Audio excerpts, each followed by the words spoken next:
In this tutorial we're going to learn how to make a square saw sub-bass drone. This type of bass line generally is quite prominent in this type of trance and will often act as a lead in its own right, not too dissimilar to the kind of electro trance bass line. It's very big, it's very prominent, and it's very wide in its frequency range. So before we delve into how the process is made and how the patch is created and how the constituent parts are all treated, etc., let's have a little listen to how it will sound in full, first on its own and then with some of the melodic elements that you might find in this type of trance.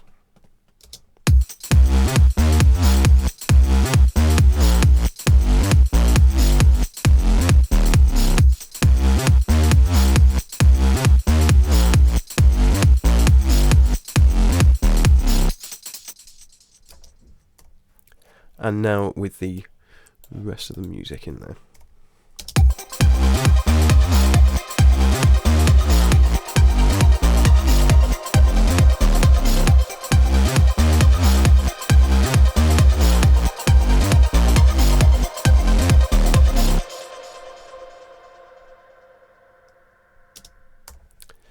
Okay, so let's just mute those again and let's have a little look at the distorted saw drone on its own. So we'll just mute those for a second.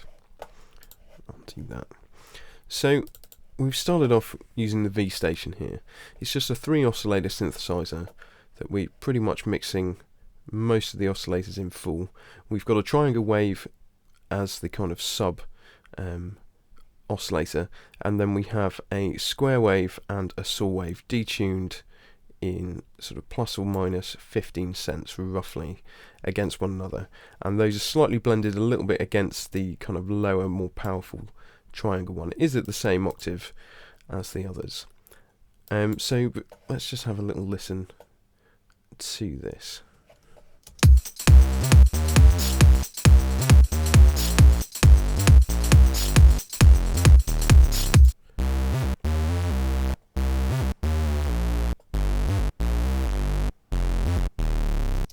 Should be noted that the amplitude envelope has been changed from the default. We have taken the attack and the decay down to sort of 0, the sustain up to 100%, and the release down to 0 as well. Sometimes those will need slight changing on the attack and release to avoid kind of clicks and pops, so sometimes those can be sort of nudged up to 1 to 3% relatively to your ADSR envelopes. The filter is fully open with no resonance or overdrive. There is no modulation attached to the filter, or the LFOs are also not controlling anything else. It's just, again, a static tone similar to before, with the addition that we have actually included and dialed in some portmanteau, sometimes called Clyde, on different synthesizers and different manufacturers. And this is just to help the notes that overlap in the MIDI region glide between one another. So if we can zoom in quite close, you can see that this note here has been made to overlap against that one, so that will glissando up to that note and again back down with that overlap there, which just creates a nice sort of texture to the bass line. So let's have a little listen to that.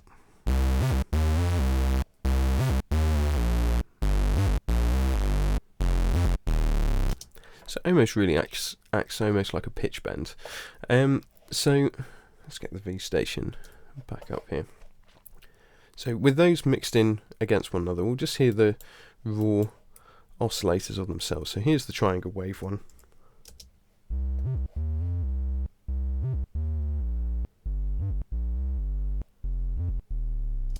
So you can hear that, it's very deep.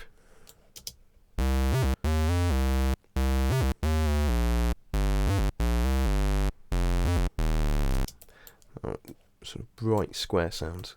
And here's our saw.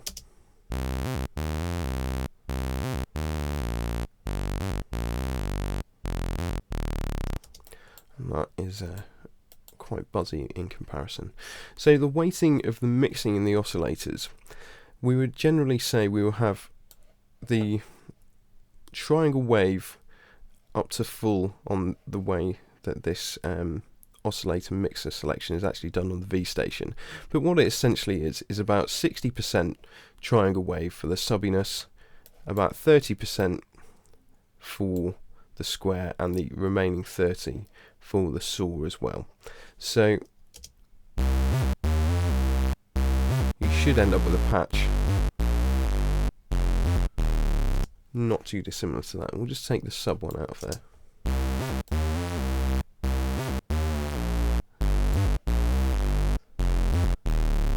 So by adding a little bit more of that, it just makes the lower end a bit more prominent. So that's pretty much how the raw filter patch is made. But what we're doing to create a tone like this is we're actually using something called split band processing or multi-band processing. So the output is actually turned off for this synthesizer, and it's being sent to 3 different buses that are split to the low end, the mid-range and the high range. And we see from the EQs there, we bring them up now, that each bus that the signal is sent to has been split into its constituent frequency parts. So I'll just turn off all of the plugins on here, and we can just have a listen to the low end of this.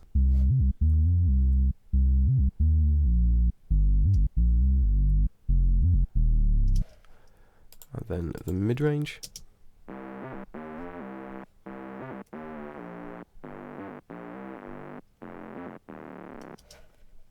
And the high end as well.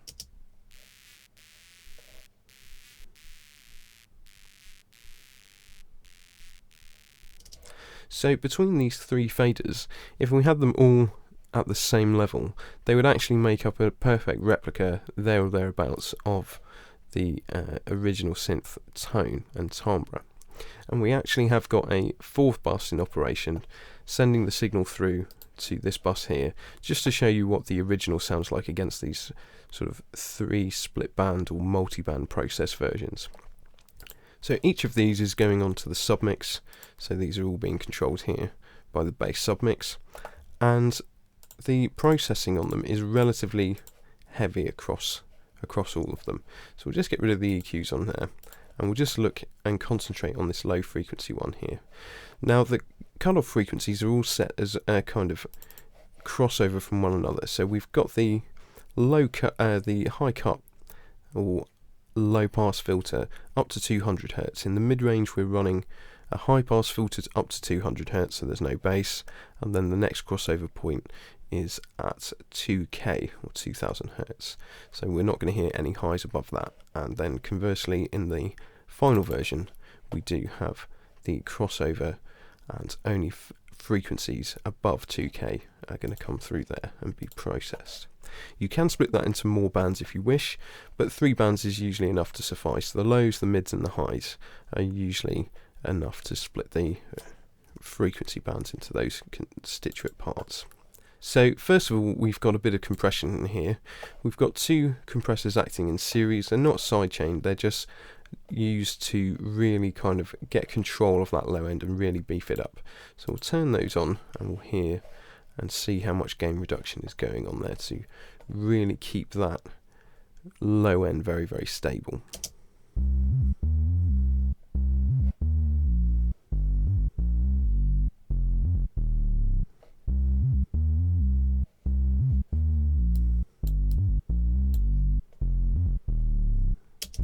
So we're nipping out about 5 dBs on each one.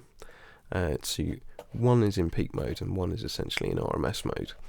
So we're going to knock off the peaks and then knock off the average level, but they've got quite low thresholds for both of them, and one's got a sort of medium ratio and one's got a quite high, almost limiter-esque ratio as well. So that's just to nip off the peaks, and that is to gently rein in all the dynamics for the whole signal up to minus 30 dB. So after that, we run the bass end through a bass amp simulator. Now these type of guitar processors are really, really good for emulating bass cabinets, so it gives just a fantastic change to the EQ and the tone. And these things work really well, these bass amp modelers. So let's just play it and then turn this on and you'll hear the difference.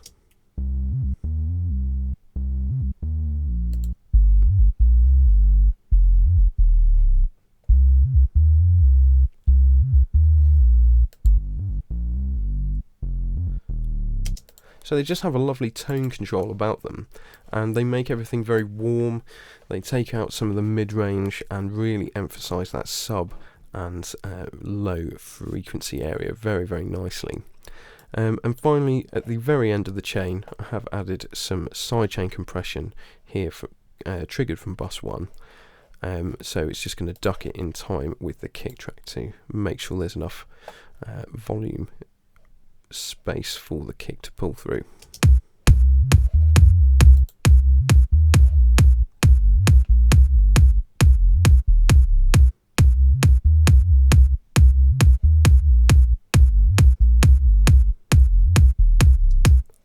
So that 6 to 8 dBs ducking out of the way is perfectly sufficient to kind of get the really low ends out of the way for the kick drum to pull through. So the next selection of plugins that we use are on the mid-range one, and for this we have some relatively heavy-handed overdrive and chorusing. So we've got 3 overdrive units in series, a chorusing with the scanner vibrato, and then again another sidechain compressor added into the mix there. So we'll just listen to this mid-range without anything on there first, and then we'll start to bring in these processes one by one to hear the bite and energy added from them. I'll turn off the kick track for this actually.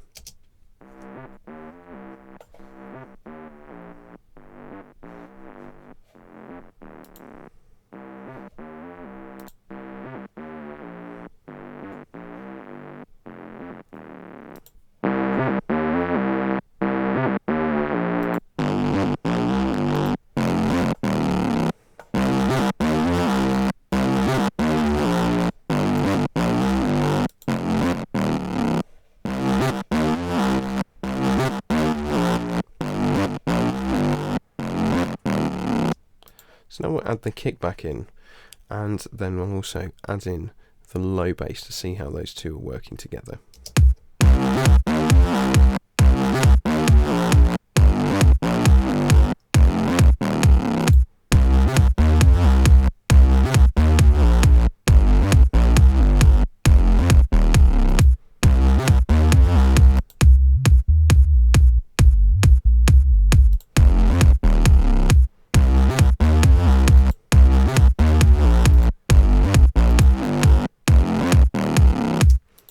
So those are working quite nicely together. One thing I probably should do actually is create a copy of that EQ. So where we've originally made this crossover, I should add one at the end, because the overdrive and the distortions will actually add in low frequency energy and high frequency energy as well. The distortions will create harmonics in this area and bring the levels of them back up.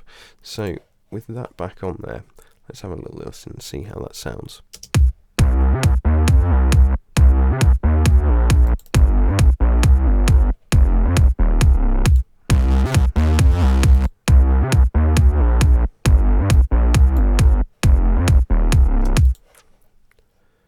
So we've obviously taken the highs out of there. We may need to readjust the highs on this and bring the levels of them up a bit more to make up for some of the high frequencies that have been taken out with that crossover there. So let's have a little look at the high frequency part. There's nothing particularly special about those overdrives. There's just a lot of them in series, and the chorusing is just slightly offset in terms of the rates of the detuning against one another to sort of help with the stereo width, and the depth isn't fully engaged either. It's just a medium amount, just under halfway of depth, so it's not fully affecting all of it. So on this one we've got much higher depth, and we're using the scanner vibrato again, using a bit crusher with quite a bit of down sampling and overdrive, and probably pull the mix down slightly later on with that as well. We've got sample delay again to help with use the Haas effect to add some stereo width.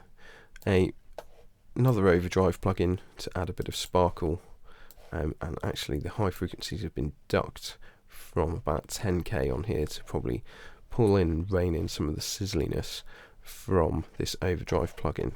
And again, finally, last but not least, a healthy dose of sidechain compression as well. So we'll just take the kick off for this and have a little listen to the high frequency end that's being treated. Turn that up a bit.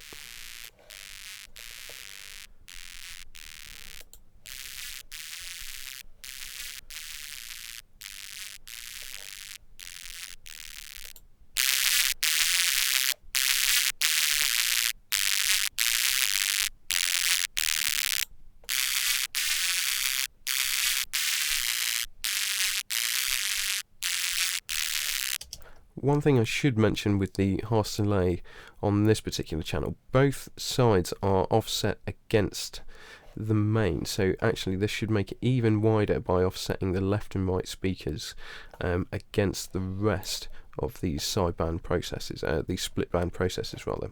If we were actually just using this on a single 2-band split processor, i.e. a low version and then a mid-range and a high version, you wouldn't have both sides delayed, you would just have the one to create the Haas effect. But because this is split into 3 parts, you can actually offset both sides and increase the width even further. So let's carry on with auditioning these effect processors again.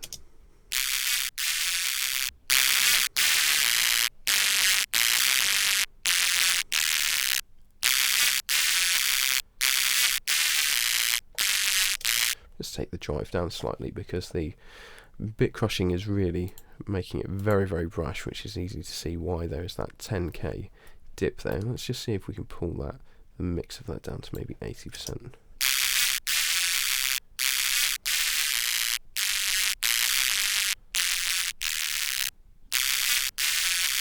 .65 is a little bit less brash, but let's put this EQ on here as well, so we can boost a little bit around 8k and then duck out the rest and see how that sounds now.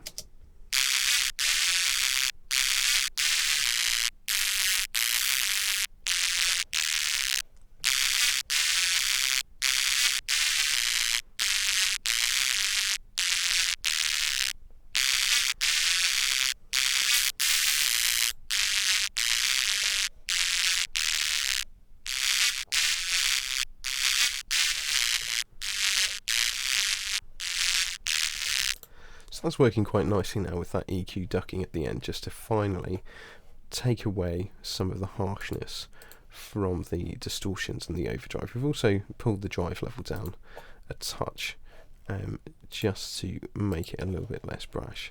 And obviously this isn't the crossover that we've been using, this is just left there from the previous one. This is the crossover here, so from 2k onwards. And let's just have a little listen to those again with the kick drum, and adding in the mid-range and the highs as well as we go along.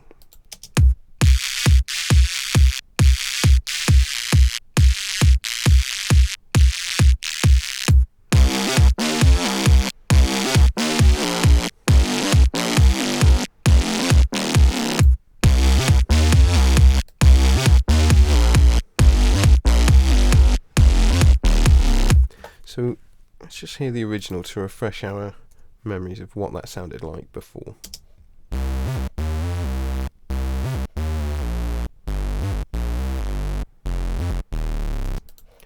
And now it sounds like this.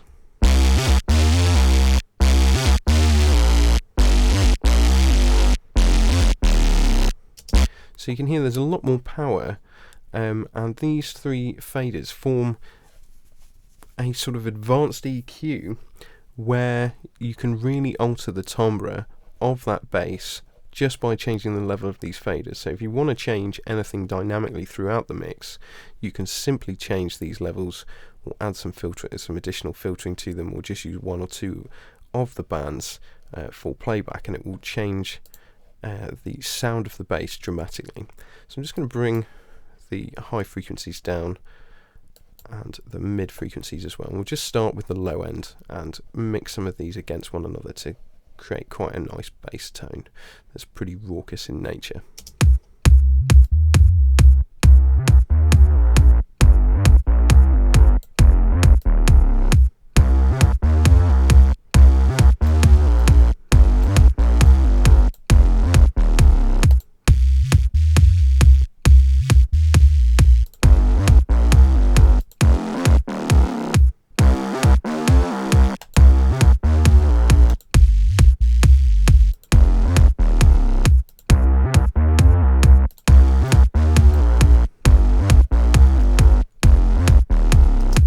So something like that works quite nicely.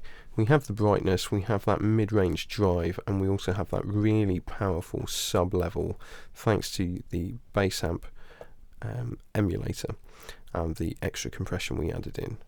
So really, when you come to mix in a split band processed bassline like this, you really need to do it against the rest of the track to see what is masked by the other frequencies of leads and the pads and synths and melody lines and arpeggios, etc. So we're actually going to unsolo the bass completely.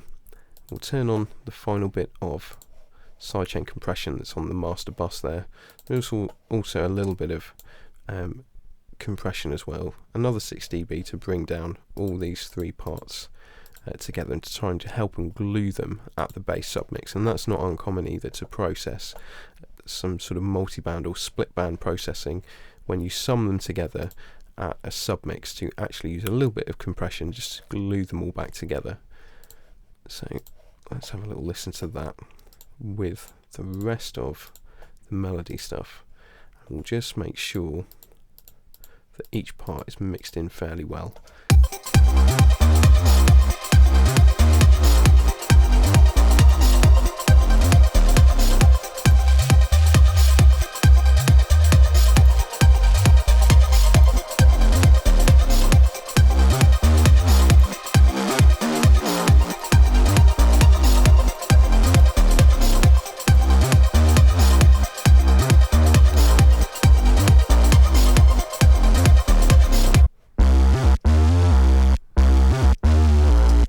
So while the high frequencies, when the mix of the bass is soloed, may seem a little bit too bright, in the context of the whole mix, when we add it back in with other parts, it actually needs a little bit higher. It needs to be a little bit brighter than you'd think to help it cut through against the rest of your backing track.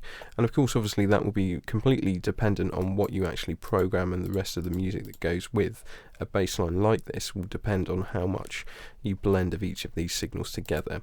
But this just shows how you can create a very, very powerful bassline out of a relatively simple raw patch by splitting the signal into separate frequency bands and processing them individually and then mixing them back together to create one big bass tone.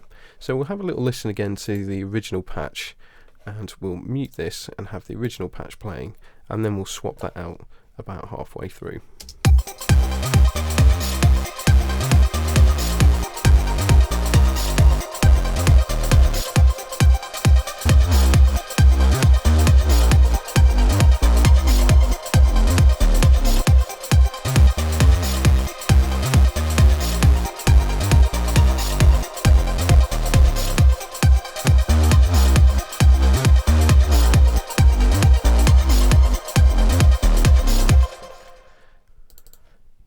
And just to prove that the processing can be done and this technique can be done on different synthesizers, we're just going to use the retro synth inside Logic as well, inside Logic 10, and it should sound relatively similar. We've kept the filter open. We've got the amplitude envelope following a similar type of pattern to that of the V station. We've got a sub-octave sine wave added in, a square wave, a saw wave, and a bit of detuning, and a rough mix against one another. And this should sound relatively similar across the different synthesizer companies and the different third-party plugins that you use, because really the main bulk of the processing is happening at these submixes here, at these auxiliary sends that are then being mixed against one another and sent to this submix. So we'll just have a little listen to each version.